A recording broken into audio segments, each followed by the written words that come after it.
It's Fancy Friday.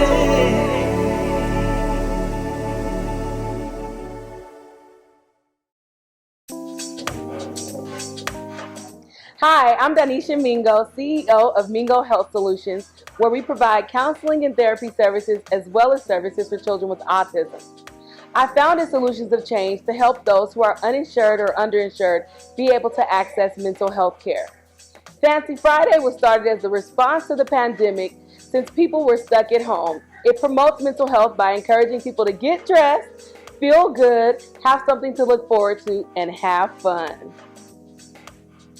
Hello, my name is Charles Whitby. I am a tech founder, custom clothier, and stylist. I support Solutions of Change and Fancy Friday because when you look good, you feel good, which is essential to your mental health. Hi, I'm Donnie Lee, licensed and board certified music therapist. I bring the good vibes that heal the soul to Fancy Friday. I don't always wear a suit, but when I do, it's for Fancy Friday. Hi, I am Trina Marie Shaw. I help people buy and sell homes in the city of Las Vegas and surrounding areas of the fabulous state of Nevada. You're asking me why am I involved? It actually hits pretty close to home. My mom suffered with a mental health condition, something that my family didn't talk about because we just didn't know about it. So my goal is to make sure that this becomes a normalized conversation and that we remove the stigma.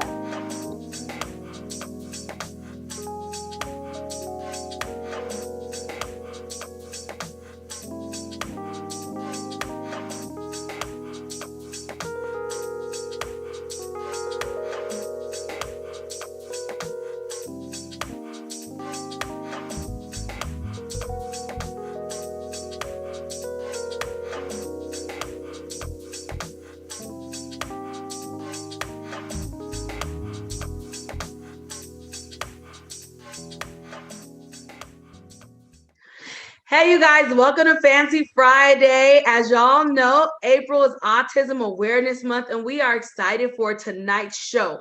You know that Fancy Friday was birthed in response to the pandemic so that we can normalize conversations about various mental and behavioral health issues that impact all of us so that we could begin to have dialogue, begin to have healing, grow tips, share stories, and just do better. And so we are excited with April being Autism Awareness Month to have a couple of major guests.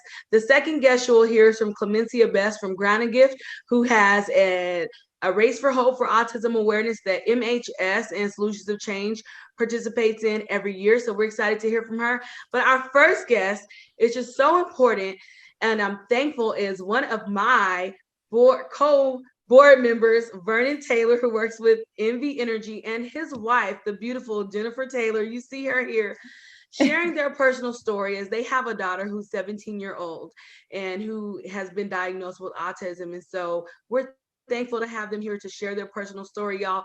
Welcome to Fancy Friday. Thank you for having us. Thank you very much. Guys. And look, Vernon, we cannot see you, but it is Fancy Friday, and we saw this beautiful Jennifer checking herself, making sure she was on point. So really quick, Jennifer, let us know, how do you keep your fancy, especially being a wife and a mom? How do I keep my what? Your fancy. Oh, you just have to work it in. You have to make it work. You make it look wonderful now. Yeah, we thank you thank both for being open to share your personal story, experiencing being parents of a child with autism. Your daughter is now 17 years old. What is her name? And tell us briefly about her. Well, her name is Nicole, and she's 17 years old, and she has ASD, which is autism spectrum disorder. So she's considered a very high functioning individual. And so with her being high on that spectrum, how were you able, and when were you able to determine that, she had ASD? Well, probably because she was not hitting her milestones when she was an infant. And so that is the primary notifier for parents. If your child is not hitting their milestones, if they're not crawling or walking, or language is probably one of the biggest indicators. She just didn't have language right away. And one of the ways or the main way we were able to detect that is that Nicole has a twin brother, and he was hitting his milestones. As a matter of fact, he was hitting them very quickly. And because of that, we asked ourselves, well, how come Nicole is not hitting hers? And so we began to get concerned. And that's when we started to investigate how we could go about and finding out, is there any help that she needs? And how old was she at this time? Probably 3, because your kids your infants are going to start touching on those milestones about 3 years. So I know you kind of gave some examples, but were the examples you gave, and I know you said language for Nicole specifically, but were those the ones, with the crawling and all that specifically that impacted Nicole? And I ask that because every child is different. So while we have these milestones that generally children hit, I'm wondering if you did not have her twin brother, might you have been as pressed to make that comparison or be concerned or say, hey, we need to get her checked, or might you have waited a little longer? I'm just wondering what the influence of having the twin to compare did to you guys taking action. It played a little impact, but I had done a lot of reading about infants and what milestones were and what she should be doing. And we had placed her in a pre-K, I think, program. And the teachers, and this is very important. One of the educators pulled me aside and whispered to me, I think you need to have her evaluated. And apparently, I don't know if the teachers are really allowed to do that. This was 17 years ago. So I don't know, what the rules are with that today, but I got the impression that she didn't know how I would respond. And she pulled me aside and whispered to me, you should have her evaluated. And so that is really what led us to go and get her professionally evaluated. Yes. And in regards, you asked, did her twin brother, our son, did he denote anything? I think at that point in time, he was really too young to, recognize the differences we were seeing. And to him, he loved his twin sister, and she loved him. We could see that love taking place within the home. And so I don't think, I want to say when we denoted those issues with Nicole, it was probably about 3 years later that my son probably noticed something was a little bit different. And how did you know that he noticed? Yes, that was my sorry, Trina. Yes, that was my question too. Because he was so young. I would say one of the things I would notice is that they would still play together, and they were best friends. Still to this day, she has such love for him.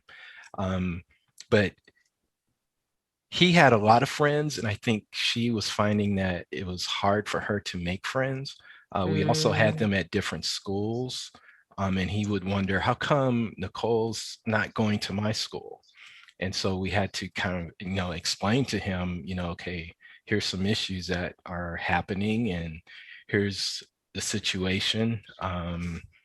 It's not dire. We're getting Nicole the help she needs. But you have to understand you're going to always have to be there for your sister, regardless of what these outcomes are going to be. Oh man, there's so much I want to ask, so many places I want to go. I don't want to dominate this. Trina Marie, do you have a question? Because I have a few that I want to ask. No. I guess I do. So, like, emotionally, how did it affect you guys?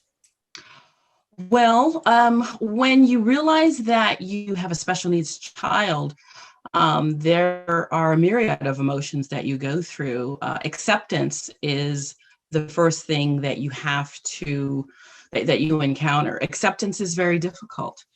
And so once you accept it, then you have to determine what the real issues are, what are the real challenges, and then you have to figure out how to get your child help, because ultimately you just want your child to be happy, and you want your child to be a productive member of society, and you want your child to have independence if they can.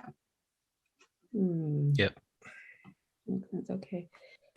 I hear you saying like that was a part of your emotional journey. What has been probably one of your greatest challenges of having a child on the spectrum? Probably access to resources. And 17 years ago, living in Las Vegas, there were very few resources for children on the spectrum.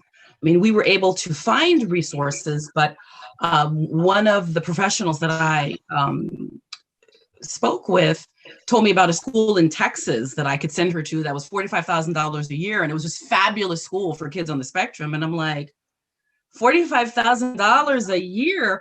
So there were resources out there 17 years ago, but in Las Vegas, there were very, very few. I understand that's changed a lot. Here we are. But that was the biggest challenge. And the second challenge was, if you find resources, how to pay for it. Vernon and I are both professionals. And so we were blessed with the ability to be able to privately pay for resources for her. And I understand now in health insurance has to pay for certain services like ABA therapy. I had to privately pay for all of that. Wow. I mean, Jennifer, at what age did Nicole start getting ABA therapy? Because that just became a covered service in Nevada in 2014. Probably at 4. I mean, I privately paid for ABA therapists, and we spent thousands of dollars on doctors, therapists, all kinds of tutors. And so we paid for ABA therapists to come into our home and work with her. Okay, we're kind of getting on our time. I know people out there relate. I know this resonates. I hear you saying that Nicole is considered high on the spectrum. So tell us, what does that look like for Nicole? Because I heard you saying that language was one of her barriers and challenges as far as a milestone when she was younger. So, and we know that every child looks different, but what does high look like for Nicole specifically? And what is her quality of life right now at 17 years old?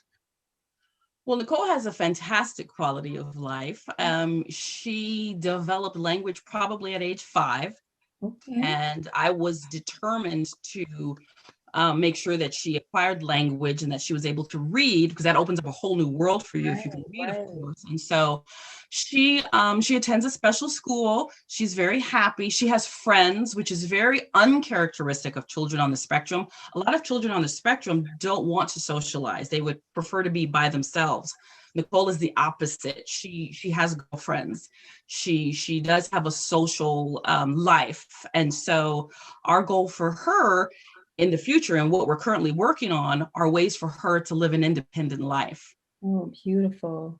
And then, as Jennifer said, we tried to, we're trying to give her the best life we can possibly give her. And as she was growing up, we were trying to find those activities that Nicole would adapt to and grow into them and grow to love. I love sports, so I was trying to push her down a path of sports. My son was playing soccer at the time, and this was probably when she was around 5 or 6. And I got her onto my son's soccer team. And the very first practice, she did probably 15 jumping jacks. And next thing you know, she dashed over to the sandbox and was playing with a little kid. So at that point in time, I realized sports wasn't going to be the angle she'd go through. So what we did find is that she loved music. She loves to sing. She loves to dance. We got her involved in, a dance group. So she did the dancing. She took swimming lessons. So she was really good at swimming. Play the drums? Played the drums. That's right. We got her involved or signed her up at one of these music schools, and she was playing the drums. But She loves to play music, dance, and she loves to read now. There'll be times where she's reading a book out loud, even though it's out loud, we Very still loud. promote her reading. And we're like, okay, is she talking to someone on her phone? What's going on? But it's her, she's deeply involved into the story. It's just wonderful to see that, she has all these, has taken advantage of these opportunities, and she's found things that she does love. So it's that, growth that touches your heart, of a child with special needs, that, they can, go down this path of normalcy.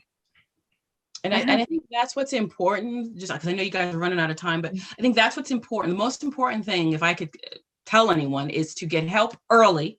What I've been told, if you wait till they're 5 years old, it's a different story. And so that leads me to my last question, because I heard the same thing too. I remember when Toni Braxton first came out about it, early detection is key. She kept talking about that. So what do you do? Because we're a community and we're all supposed to be able to help each other. And if you recognize, or, you might have thoughts in your head that you might see a child and the parent, the mom, what advice could you give to that person, or dad? You're right. Thank you. What advice could you give to that person of how they can maybe say something to the parent? Because you're noticing, because either you had kids before, so you're noticing that maybe they should be talking at a certain age, but they're not, or they should be doing something at a certain age. What advice could you give to that person to say, a few words that you could say to help them maybe say something? And I know it's such a touchy place to be, because we're so sensitive of our kids.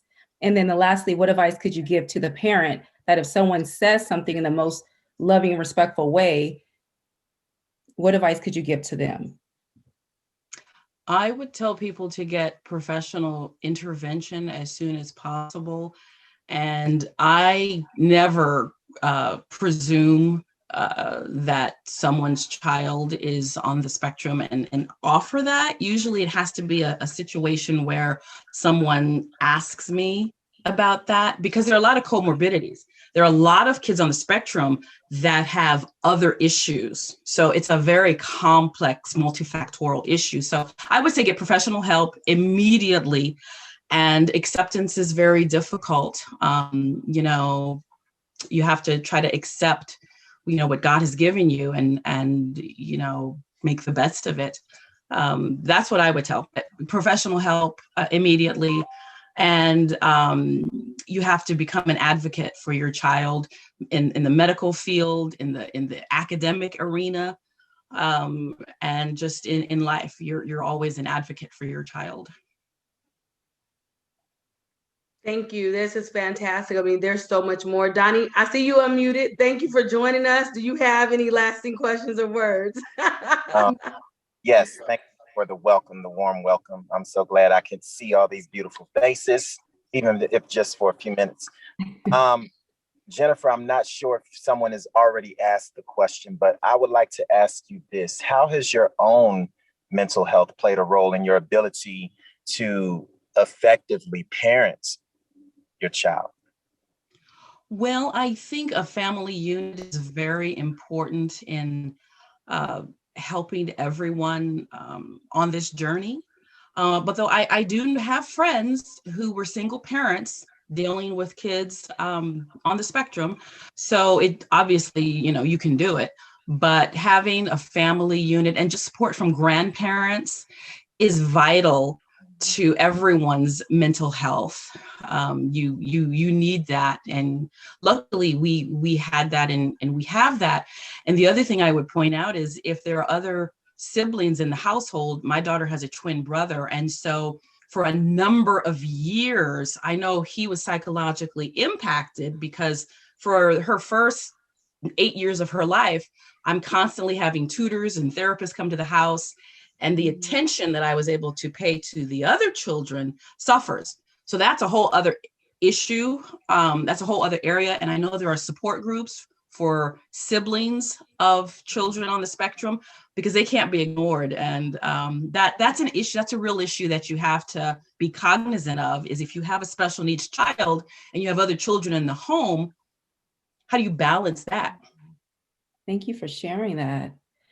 Those are some powerful Yes. points. Yeah. Thank you too, Vernon, for sharing, your story as well. Although Thank you for the opportunity. You're welcome. You're welcome. The big subject. We can talk for days about it. Yes. Yes. Well, we just want to thank you guys again for sharing your story, for being transparent, for being open. I know this touches so many people. Like, luckily for you all, you were accepting at a time where it was still very new, and it is still very new, but I'm thinking like 17 years ago, regardless of what your background is, there's some minority influence there for both of you, and to be open when that's not traditionally a part of, right, various minority cultures. So I just commend you for being people and getting the help that you need for both of your children, and also recognizing, how this still impacts your family system. And we always share that family support is one of the biggest mitigating factors in recovery, and that's from anything.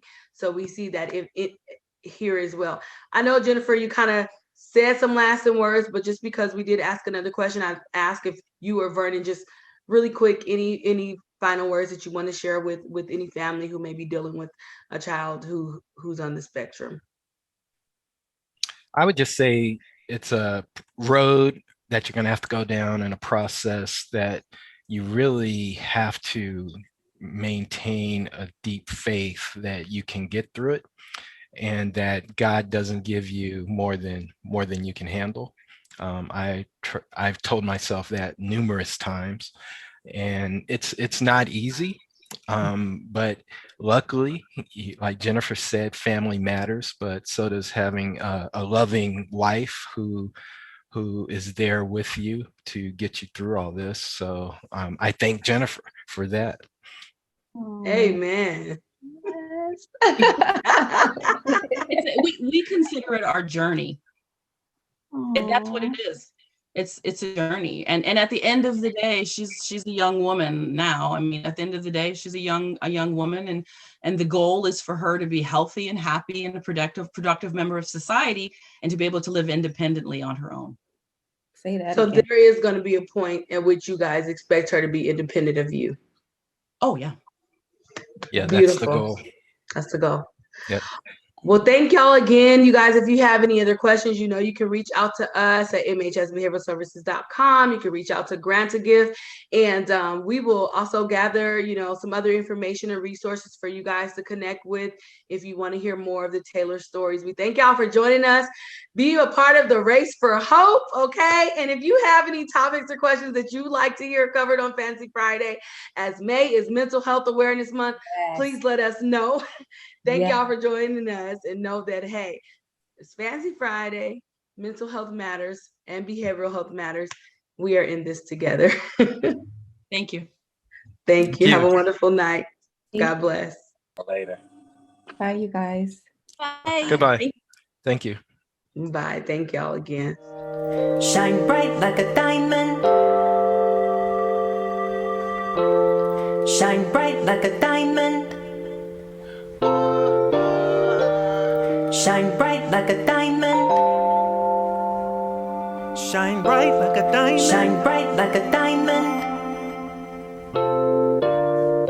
Shine bright like the beautiful sea. I choose to be happy. I'm not afraid to shine like a diamond in the sky. We're shooting stars, you see, a vision of ecstasy. We are free and we're alive. We're diamonds in the sky. I know that we are all one energy. One energy. We could see so much more if we'd close our eyes. We'd finally see that we are alive. Shine bright like a diamond. Shine bright like a diamond. We're beautiful like diamonds in the sky. Shine bright like a diamond. Shine bright like a diamond. Beautiful like diamonds in the sky. Palms raised to the universe, freely give and receive. With claps, hands before the heart, We are diamonds in the sky, high vibrations you can see, a vision of harmony. We're alive and we're the vibe. We're diamonds in the sky. I know that we are all one energy. One energy. We could see so much more if we'd close our eyes. We'd finally see that we are alive. Shine bright like a diamond. Oh, we are. Shine bright like a diamond. We're beautiful like diamonds in the sky. Shine bright like a diamond. Oh, Shine bright like a diamond. beautiful like shine bright, shine bright tonight. We're beautiful like diamonds in the sky. Shine bright tonight. Beautiful like diamonds in the sky. Shine bright like a diamond. Shine bright like a diamond. Oh, shine bright like a diamond. Ooh, shine bright like a diamond. Whoa, shine bright like a diamond. Shine bright like a diamond. Oh, shine bright like a diamond. Shine bright like a diamond.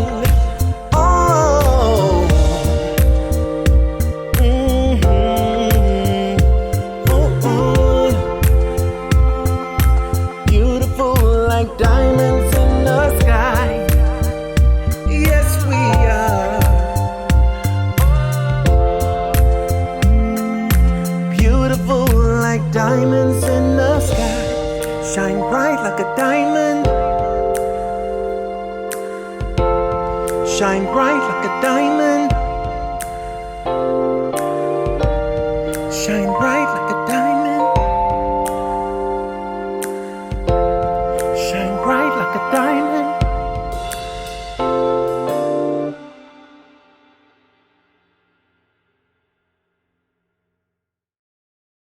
Y'all, welcome back to Fancy Friday. I am one of your hosts, Denisha Mingo here, and I'm here with Clemencia Best, who is a registered behavior technician and also has her master's in education.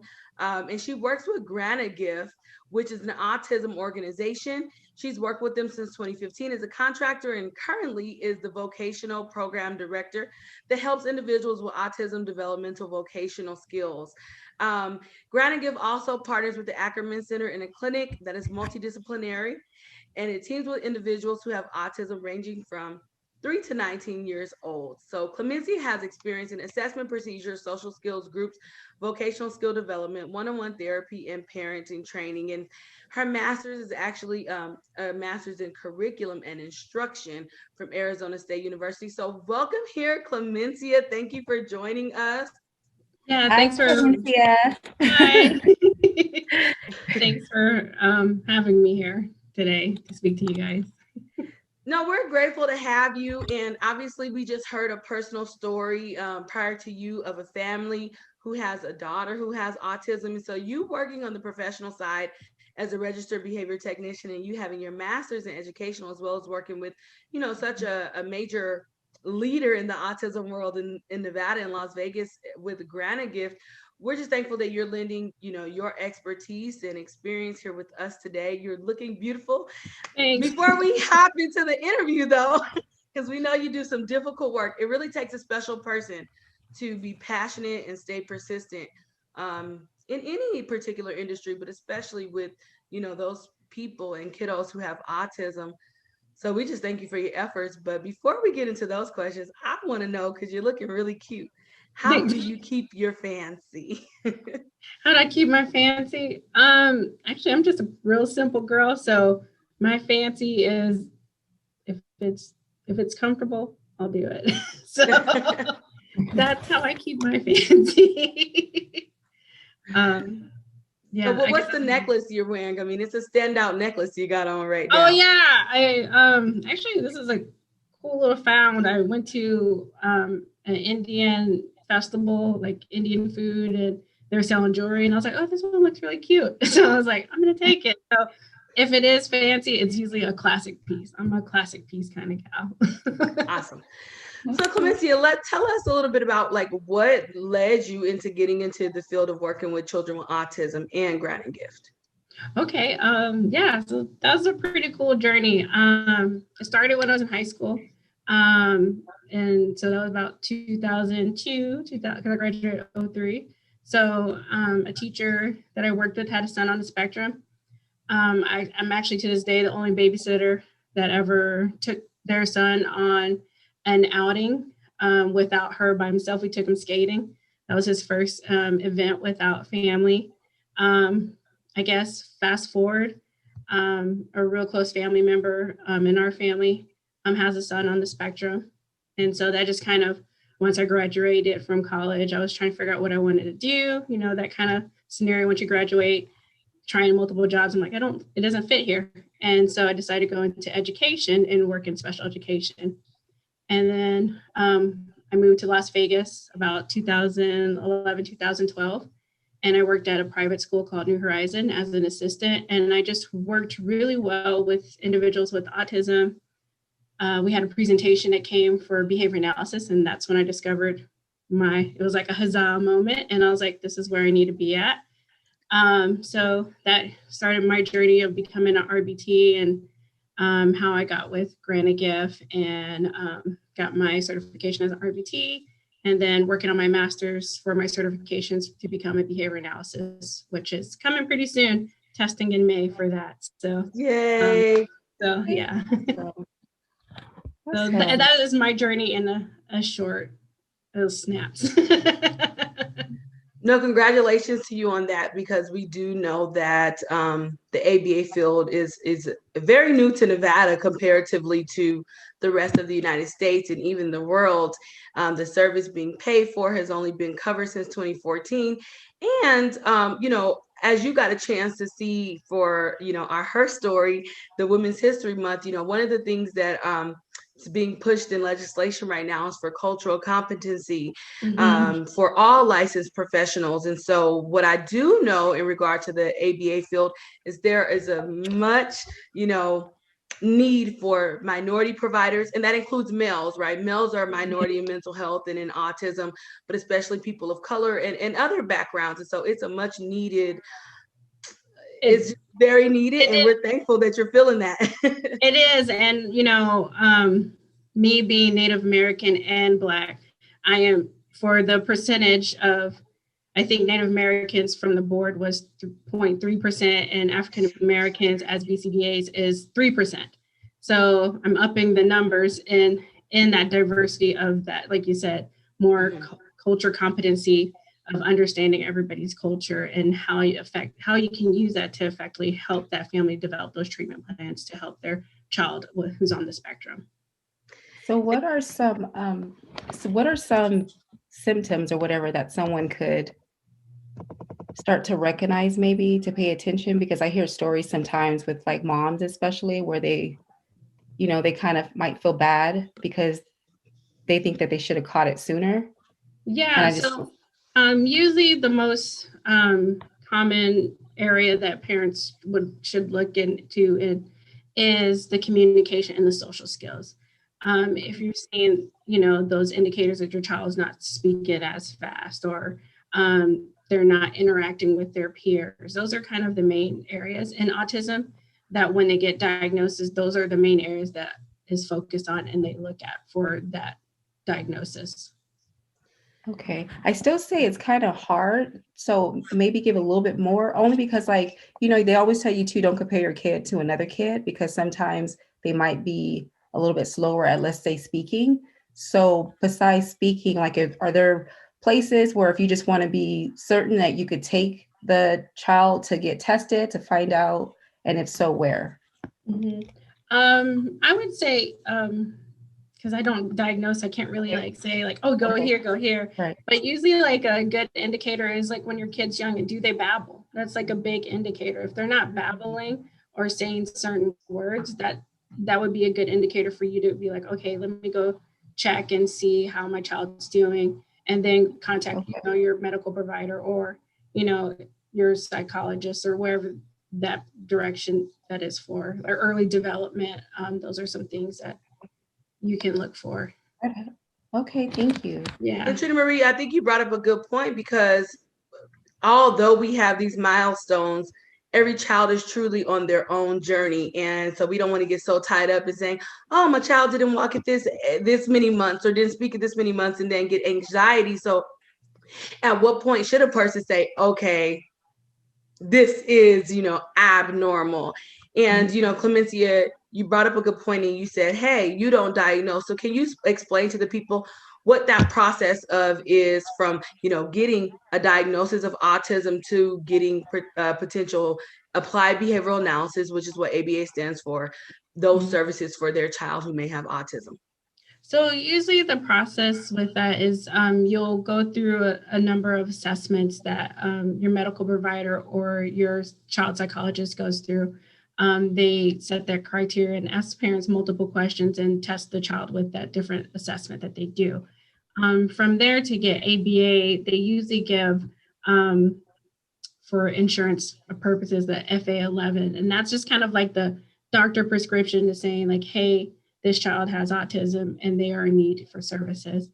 And a lot of times, like families, it is you're kind of thrown out there. So parents, what you find like services like Granting Gift that are there to find the resources to help you get the ABA services, the OT, the speech, whatever the parent training, whatever training that your family needs. There's places like Granting Gift that will help you navigate that way. I have a friend who's a behavior analysis and a parent on the spectrum, and she says the best resource for parents to do is start developing their own binder. And that's like your diagnosis, the treatments, the providers. If you have like a little cheat sheet of questions that you want to ask providers for the services that you're needing, like we talked about that cultural competency, you might want to have some questions that you want to ask your provider when they're given the treatment for your child. Like, what is your supervision like? What kind of treatment that applied behavior analysis that they're using? Is it, more, we call it discrete trial? Is it more table-based? Are you being more naturalistic?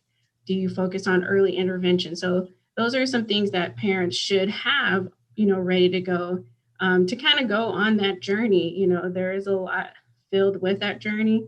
So if you have your place to go binder with all your needs, you have it ready to go to add your arsenal, in a sense, to ask those questions and advocate for your child and get the training that your child would need to help them overcome those social and communication deficits that they may have.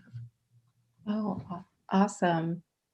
And is there, I don't know, not sure if you're able to answer this too, but I know it's tough for parents and even friends who are close to parents too, who may have to deal with someone who have autistic. Is there anything that you can offer them to help them along with the process as far as managing their emotions? So like Granting Gift, so our community partner does the diagnosis and the ABA side of the treatment, because we are all about from childhood to adulthood. And on our side, on Granting Gift, we do the vocational training, and we also provide family services. So in our family support system, we do the case management, like I said, that helps them contact the resources that need, provide referrals or information for their guidance. For our parents, we offer support groups. So we have our guardian and parent support group. And this is a group just kind of for parents and guardians to connect with parents, guardians, community help people, speakers, and autism professionals to help them kind of discuss the struggles that they're going through and what information they do to kind of to help them guide. So for example, the one that is this week, actually tomorrow, we have Dr. Julie Beasley coming to present about transition and anxiety, and especially with the changes right now with the students going back to school. and how to help your child overcome their anxiety about being in public, because we are in the middle of a pandemic and that transition of change. A lot of times our students are. I know. And you're so right that you're hitting that right on the nail. Yeah. Yeah. So we have that support, and that group actually meets, like I said, the last Thursday of every month. And so I'm sure all of these groups and everything you offer is on the Granting Gift website, correct, Clemencia? Correct. So yes, you can definitely find it. We have the calendar on our website. We do provide free training for the community too. And that's our ABA perspective, which ABA is Applied Behavior Analysis. And that's part of our mission. We talk about collaboration with the community. So this is collaborating with local ABA providers, and they do an education. It's in the comfort of your own home, and it teaches you the basic principles of the treatment that they will potentially be getting or already receive, and how they can apply that immediately within their home. And so that one meets like the second week of the month. So we have 2 days for that. So Tuesday is for the younger children from 2 to 12, and then Wednesday is for like the older students, which is 13 and older. And you spoke of collaborating, and so we're thankful to be able to collaborate with you guys. For all those listening, you can see the slide here that has the website for Granting Gift, their contact information. We'll put also whoever the best contact email is out in the chat and on the YouTube slide, so that people can reach out to you and or Granting Gift for all of the services, because you guys do service children and or adults. Speaking of collaborations, because we do kind of have to wrap it up. I know there's so much to share in so little time, and I'm sure that people out there, like Chena Marie said, they're getting nuggets, and you know, this can't be a one-time thing. But with April being Autism Awareness Month, we definitely want to talk about all of the diagnoses in the DSM. You know, Fancy Friday typically centers more around some of our mental health issues, but there are a lot of co-occurring mental health or, you know, more behavioral health diagnoses along with autism. And so really quick, Clemencia, please share with everyone about the blue sign, as well as the Race for Hope that's happening, so that they can partner with Granting Gift and MHS and Solutions to Change for what's happening next week. Definitely. So tomorrow, we are lighting the Las Vegas sign blue. So it will be blue. If you guys want to go and take a picture, feel free and tag us on Instagram or your Facebook. It will be blue on Thursday, Friday, and Saturday. So take your pictures, enjoy the strip. And then coming up is our second virtual race. That will take place of the week of April 19th through the 16th. Okay. So we're just giving participants to do it within the 7-day span. You can run, walk, hike, bike, skip, whatever you want in the name of helping individuals with autism. So registration, you can go on our website. And we'll share that link with you guys too. And what's really cool about us doing the virtual race is that the day of pickup, April 9th, we are also having a resource fair for families to meet local providers. And like I said, we're collaborating with our community partners to help our families the best way that we can. So this is just a way for families to get resources, ask the questions that they need alongside with their free race bag. And they can also do drive-through if they want to as well. And we're following CDC guidelines, so please wear your mask. We'll be there. Yeah. And so some of our providers that will be there will be Inclusion, Fusion, Care, Prototype, Intercare, BAE, Brain Solutions, NEAT Services, and MHS Behavioral Services, and an Ackerman Center, and of course ourselves, Granting Gift. So so come out, meet some of the providers, like I said, ask those questions that you're looking for. So yeah, it'll be a fun time. That sounds like some power resources. Yeah, thank you for all that information. We definitely have to do this together. A community is much stronger when we're all supporting each other. Exactly. Like they say, it takes a village to raise a child. It's the same with autism. It takes a village to raise a child with autism.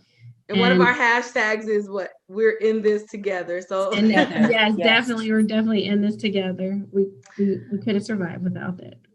Well, thank you again, you guys out there. We have Competency and Granting Gifts information up here on the screen. We'll also put that in the chat. So make sure you guys reach out. Please join us for the Race for Hope. Please look out for that sign going blue and make sure you take a picture or hashtag in support for autism awareness, you guys. And we thank y'all for joining us. We thank you, Clemencia and Granting Gift. And we'll look forward to seeing you very soon and hearing from our audience as well. Thank y'all. And don't forget, you guys, if you want to continue to support Solutions of Change, you can definitely go onto the website, solutionsofchange.org/donate, and feel free to give us a donation. We need all the support that we can get. Last 6 months, we were able to help over 100 people were able to receive therapy, counseling, or something. So we're definitely doing something. I'm so excited. We're trying to get on Granting Gift's level. Yeah, right. Major organization. We need that mental health help. That's so awesome. Yes. Okay. Well, we just want to help. Hey, Clemencia, thank you again. We have our next guest in the waiting room, so we'll let you go. Right. But if you have any questions, just email me and I'll be in touch with you. Okay. Awesome. Thanks. Hey, Donnie Lee here, keeping it fancy casual. I just wanted to jump in and do this song. I do want to let you know that I have rearranged the lyrics. I have made them more inclusive to all of the relationships that may be represented here today, especially relationships within the community of those with different abilities. So whether you yourself identify as someone with different abilities, or whether you're the caregiver or part of the support group, this song is especially for you. I hope you enjoy.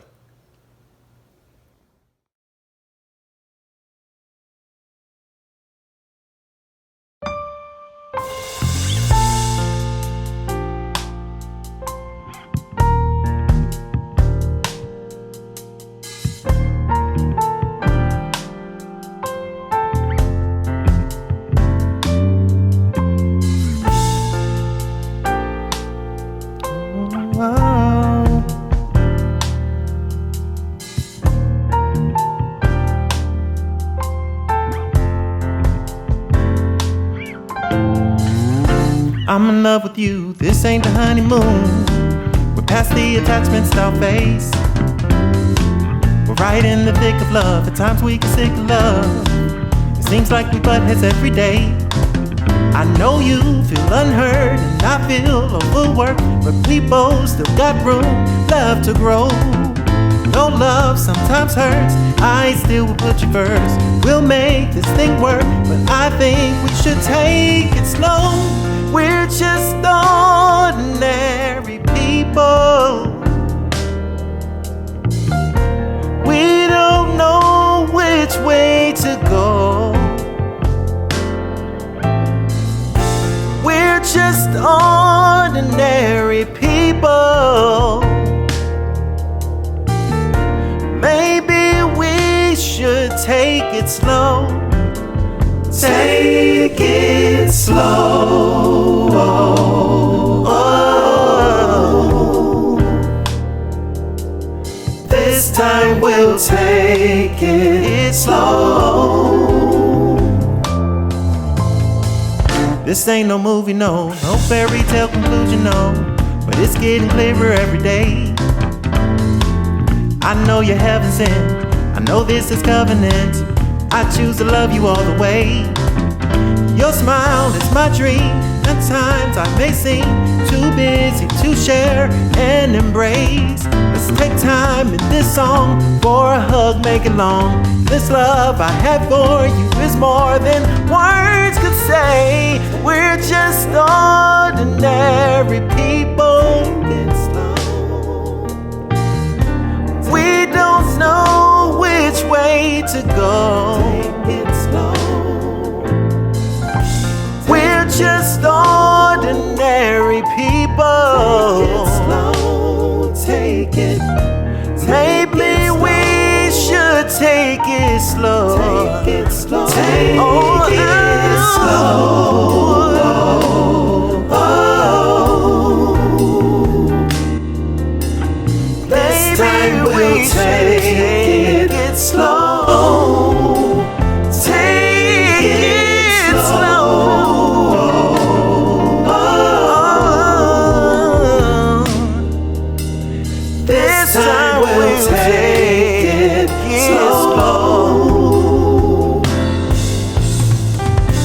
Take it slow.